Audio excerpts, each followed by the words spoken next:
Hey everyone, and welcome back to another video. Today, I'm going to go over everything we know is coming on Tuesday when the Modern Armour update arrives.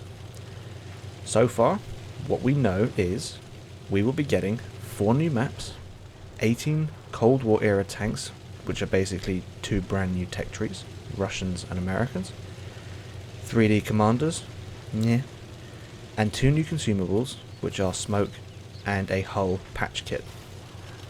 Those are the well-known items that will be arriving on Tuesday, but there are also some further details that were released this past Friday evening by Wargaming on their livestream. We will also be getting a premium tech tree filter. This means that if you are looking for a British light at tier 6, you can open up the filter and filter by British lights at tier 6.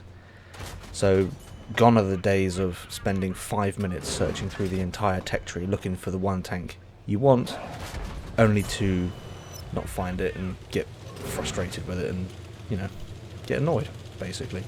So that's behind us now. So the premium tech tree filter is arriving, but sadly the commander filter is not arriving on Tuesday, and that was something that I really wanted because, well, everyone knows finding your commanders now with the system we have sometimes feels near on impossible, but we'll just have to wait a little bit longer for that filter to arrive in the game. There is, however, a change to the way we view our commanders. Commander profile images will now be shown above the tank icon in the garage. This means that if there is no commander profile image above your tank icon, you do not have a commander in that tank. And even though they've added this, I'm probably still going to go out in tanks without a commander because that's just what I do. I'm a professional muppet. Anyway, Platoon Tanks. The next thing is Platoon Tanks appear in your garage. A breakdown of this is when you're in your garage, you see your tank on its own. But when you join a platoon, your platoon mates' tanks, when they pick a tank, it will appear in a sort of lineup next to your tank. So it's still 3-man platoons. So if you're in a full platoon and everyone picks a tank, you'll see 1, 2, 3 tanks stacked up next to each other, and it does look very cool, and I do like this feature for platoons. It's very, very nice. They've added colorblind modes for almost everything, and when I say everything, I mean everything. I mean, I knew there was the what is it? It's the red-green color blindness. I don't suffer from color blindness myself, so I'm not totally up to speed with all the different types that are out there. But from what I've seen, there should be something for everyone that suffers from color blindness, and it's not just changes to the graphical information on screen. Some of these colorblind modes, they change the whole hue of the image on screen, like the whole appearance of the game changes, and I'm assuming that is helpful to people that have colorblindness, so thumbs up to Wargaming for introducing such a wide variety of colorblind modes. Okay, when you're in game, the damage taken or done in game is shown as a sliver of your health bar disappearing. And this is essentially the same system that they have on PC. It's been mentioned that bot support has been added. And everyone initially freaked out about this. Like, oh no, I don't want bots, that's terrible. And, I thought, yeah, don't add bots, that's a bad idea. But there is a condition for it. Bots will only be added to a multiplayer game if you've been in the queue for 3 minutes or more. And in my whole time playing this game, I don't think I've ever been in a queue for 3 minutes. I remember once being in a queue for 2.5 minutes, and I can't remember why that was. It might have been when the Equalizer came out and everyone was playing the Equalizer and it took forever to find an artillery game. But I've never been in the queue for 3 minutes. I mean, that's a long time, so I don't think anyone needs to worry about that. Detailed vehicle stats are back in the game, and Pain God made a point out of saying that they want our feedback on additional stats. if there's anything extra we want to see on that screen, they want our feedback on that. So if you want to submit feedback, I have a feedback section in my Discord channel. So if you join my Discord channel, put your feedback in the feedback channel, I'll pass that straight on to Minto and we'll get it directly to Wargaming as quickly as possible. Post-game battle earning breakdown. This breakdown is currencies only, and personally I don't know why they've done this. This wasn't something that I wanted to see or really cared to see, to be honest. I wanted to see the damage I did to enemy tanks in game. That's the breakdown I wanted from a post-game stats screen. So why they've done currencies, I don't know. Maybe it was easier to start off with currencies and doing something is better than nothing. Maybe, I don't know. But yeah, you'll be able to see your currencies breakdown and what you earned where and how you earned it and all that. So if you're interested in that, that's for you.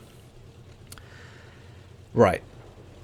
Once you earn a mark of excellence, it will start to show the progress to the next mark of excellence. And I'm not exactly clear on what this means, because in my mind, we already had the ability to do this once you earned a mark of excellence. You know, if you had a mark at the end of the game, you just selected it to see what percentage you were on, and that tells you, well, I'm on 76% now, and I need to get to 85%. So I'm not entirely clear on what that means, but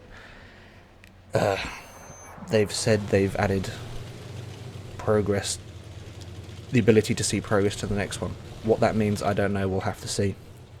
But having the Mark of Excellence status in the Profile tab in the garage, that is what I do want to see, and that is under development, and that's, to me, that's more interesting, and that's more useful in my mind, because you can go to the tab, you can see how far along progress you are, and if you find a tank that's on, I don't know, 74.5%, you go, right, I'm playing that tank, and then you go to your garage and you just take it out.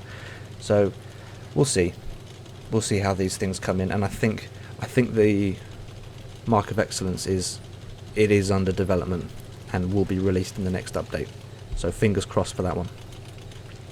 There was talk about special 3D commanders, and I think what they mean by this is, and Minto and Pain God talked about this, was introducing special 3D commanders for events like Halloween and Christmas. We need to see how the community reacts to 3D commanders. People have seen a little bit of what's available, but only until Tuesday and the release is out will we actually get a better idea of what people think of all this stuff.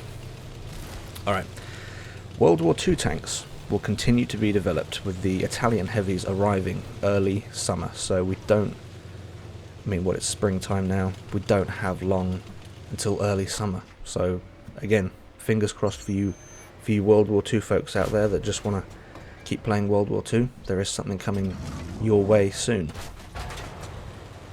The smoke consumable was discussed, and if the mechanic works well in the Cold War mode, it could be added to the World War II mode, and I think that would, just personally, I think that would be fantastic if smoke were added to World War II mode.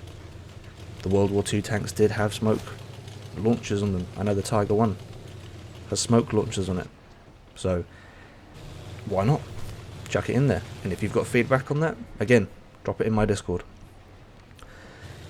When Cold War launches, everyone will start with a Cold War tank in their garage, and this makes sense so that everyone can just get going as soon as the servers go live.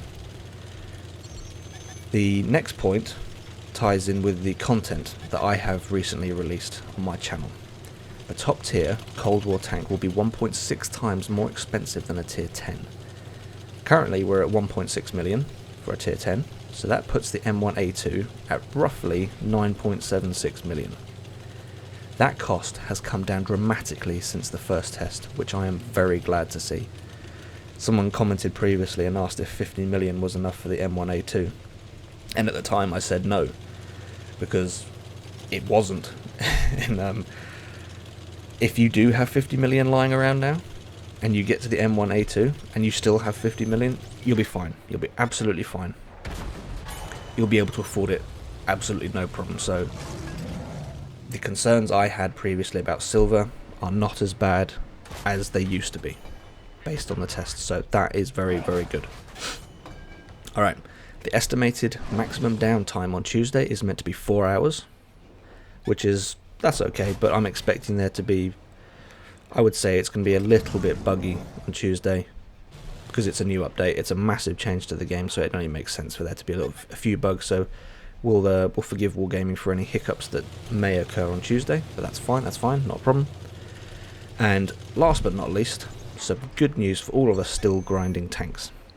We will be able to pick the next tank we want to unlock rather than grinding through other tanks to get to the tank we want.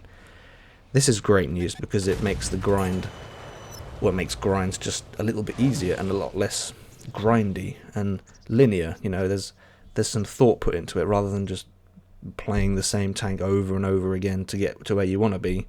You can actually pick a goal and go for it. Alright, that's about all I have for this one, folks. Please let me know what your thoughts are in the comments below. As always, I hope you're all still keeping safe, and I will see you out there.